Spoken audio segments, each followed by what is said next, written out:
and turning to the Islamic State and the defeat of Mosul by U.S. and coalition forces. Gorka's looking at that and seeing all the magic that's happening there, and he's attributing to this to Trump's leadership. Amen to that. He says this administration has only been in office, and this is key, folks, 24 weeks. And under the leadership of the new commander-in-chief, Donald Trump, we have helped our Iraqi partners not only liberate Mosul, but as the prime minister, Haider al-Abadi of Iraq, stated, the caliphate no longer exists. That didn't happen in 24 months, mind you. Gorka said it happened in 24 weeks. All right, let me read that again, okay, to get this right. It didn't happen in 24 months, mind you. It happened in 24 weeks. Wow. He got it right. I kind of flubbed it. But, man, I mean, I had to read it over again because, really, 24 weeks. And just look how things have changed. I mean, aggressively, strategically, and allowing Mad Dog Mattis to be able to run the military the way it needs to be ran, with not the hands tied behind our backs the way we've been. Our military's been sitting ducks in Afghanistan and so many other places in the world, especially in Iraq, to be able to get the job done, get her done. We got a really amazing military. And the brightest men and women serving, you got to be proud of them. They got the best training, and they got the biggest hearts. And when they got a job to do, they train for it, and they're ready to do it. But Gorka slamming the press as the fake news industrial complex, as he calls it. He's continuing on with his thought. He said, but you know what? It's irrelevant because CNN has been caught red-handed with its political agenda, with its promotion of what their own individuals call nothing burgers. So the New York Times has had to cut its staff. CNN is up to 5 people who are making stories up. They are paying the cost of the American people, realizing that when Donald Trump tweets about something, the president is providing them the truth, Gorka told Pages. And when they switched on things like CNN or when they go to the Huffington Post, it's going to be propaganda. All right, so a new line from the administration, the fake news industrial complex. Folks, what do you think of that about Dr. Gorka's thoughts and his opinions? Yeah, spot on. I am 100% behind what he has to say. It's propaganda, and it's the same garbage that, say, North Korea pumps into their people. Like Kim Jong-un doesn't poo, he doesn't defecate. You know, weird things like that. Strangeness. But people don't want to know anything else. They're just closed-minded, and they say behavioral kind of locks in, at least certain accents by 12. So I guess if you're indoctrinated with CNN, maybe at a certain age, you can't switch to another channel. You can't switch to another ideology. Maybe you're just pre-programmed, predispositions, from upbringing. You blame the parents for the fake news network. But, that's the business they're in. And like I say, it's not helping America. It's not helping the worldview of America when they do this and they don't support their American president. They don't do it. But we have the freedom where we can say what we want to say, right? But you can't put credibility. You can't say that that's the definitive news without a spin. On CNN. And people, because of Donald Trump and Dr. Gorka, and Ted Cruz now even this morning, calling out these particular things, and they'll be recirculated, regurgitated by the mainstream media for things calling out on them. But it'll make people think, nevertheless, the people that, commonly will find themselves looking at Katie Couric's columns on AOL, looking around for news. And there's no shortage of finding sources of information on the internet. But you got to do your due diligence. You have to. These days, you really, more than anything, you got to look around. And if you're getting your news from the Huffington Post and CNN, and you're saying that's the gospel truth, I mean, that's like reading the Inquirer. That's the Inquirer magazine. It's a joke. And it's leadership. The executives at the top, the ones that are writing the paychecks, they are the ones that are recruiting these people. You don't work for them unless you propagate their stuff. And that's not real journalism. That's not real. That's not genuine. It's pushing their ideals, their ideology. But it's not who, what, why, where, and when. A lot of people they idolize in college when they're taking up journalism, and they'll mention Walter Cronkite. And I knew people that met him before he passed away. And he was a very generous guy. But, and he taught. Neat guy up until his real old age, even after he retired. Neat guy, posed with young journalistic students and all that. But he would teach people to report the news, and not to sit there and put your bias on it. Unless you were given the opportunity, like myself, to be able to pontificate. But I don't sit there and make up the fake news. That's the one thing I don't want to do. I don't want to get into the habit of doing that and the deceiving people and smearing people and hurting people. And that's what they go out of their ways to deliberately do. And it's sad. It's very upsetting. And I don't like to hang out with people personally that sit there and treat people badly, say things that they didn't say, put words in their mouth. That's very frustrating.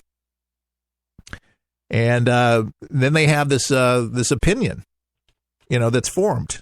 And people will obviously have that opinion that's formed. You have to be very careful on where you get your information, because it does shape our thinking towards the people around us.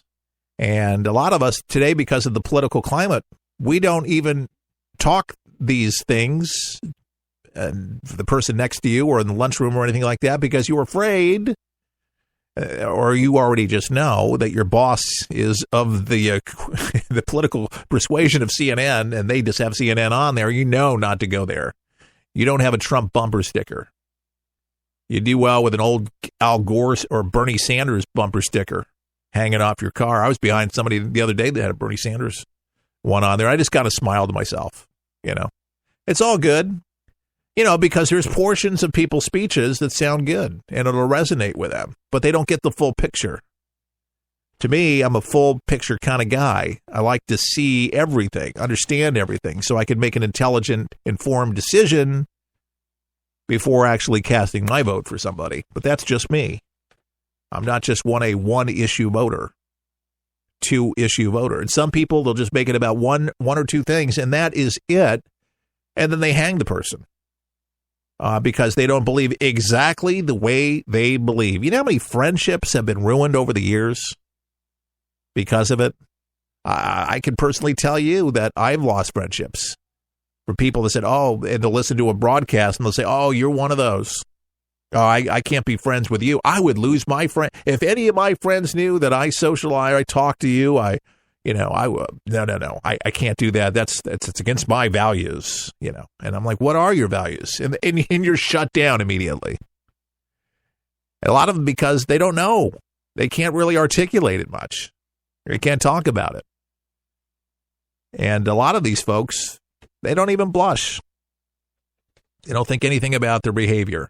Even if they know, which is frightening, that it's falsified information, it's bad information, and then they find out, and it's revealed even in the newspapers, like the New York Times, like CNN, of the firing, nobody apologizes for it.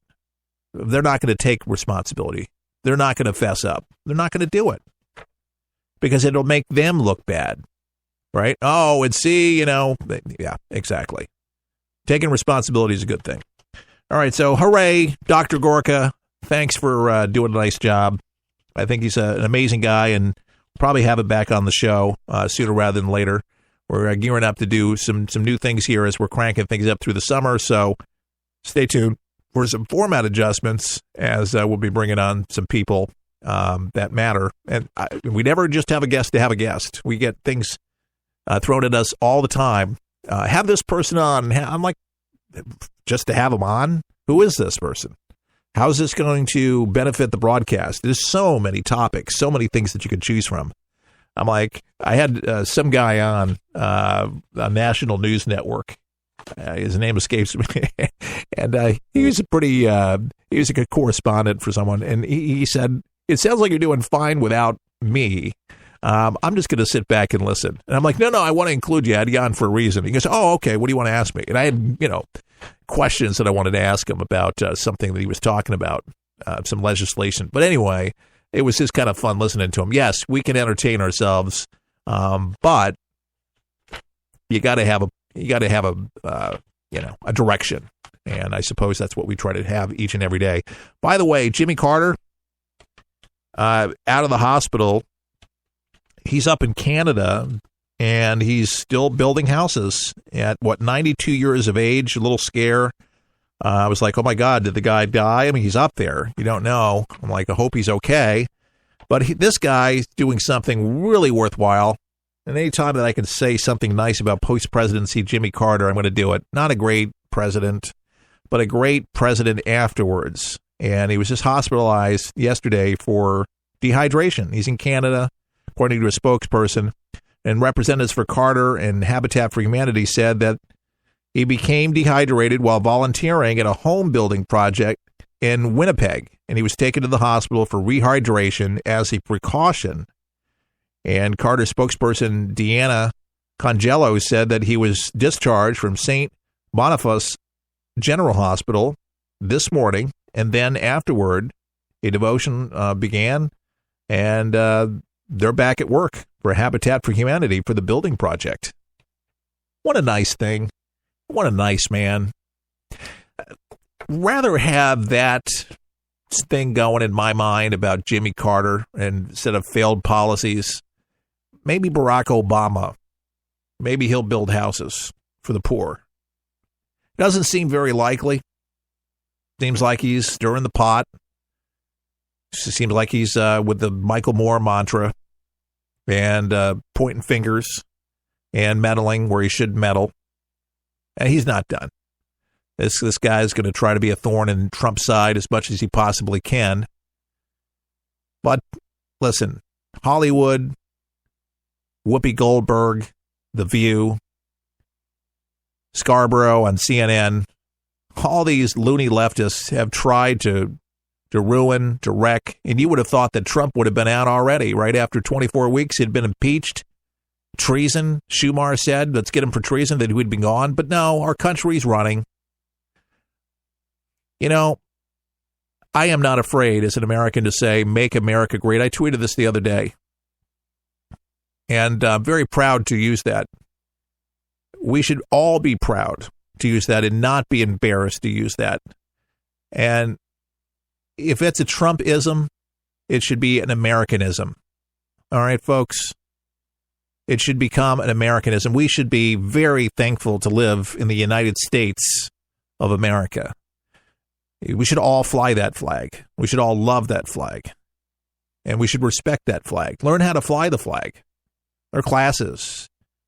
I had a Marine hang a flag in my studio. I have a huge American flag that's on my wall in Studio 1A in Tampa, Florida. I had a Marine put it the right way with the stars to the left, not to the right. And I had it hung wrong. And he did it right. And I tell you, every time I look at that flag and I know that Marine did it right, and just the poise, the concentration that he had, the respect that he had, that it wasn't just any other flag. It was the flag that he fought for and stands behind and fight. And every Marine that he served for and will serve, and anybody in the branch of service, man, we have nothing but fondness. And dude, what you do, ma'am, what you do, we respect it, and we love you for it. Thank you very much for your service. So give yourself a little pat on the shoulder, and that a girl and that a boy, for doing things that other people just would never do. And that's courage. Not a lot of people have that. Sometimes you don't feel like it, but man, when push comes to shove, you're going to run right into that firefight and save your buddy and get the job done. And man, that's That's admirable.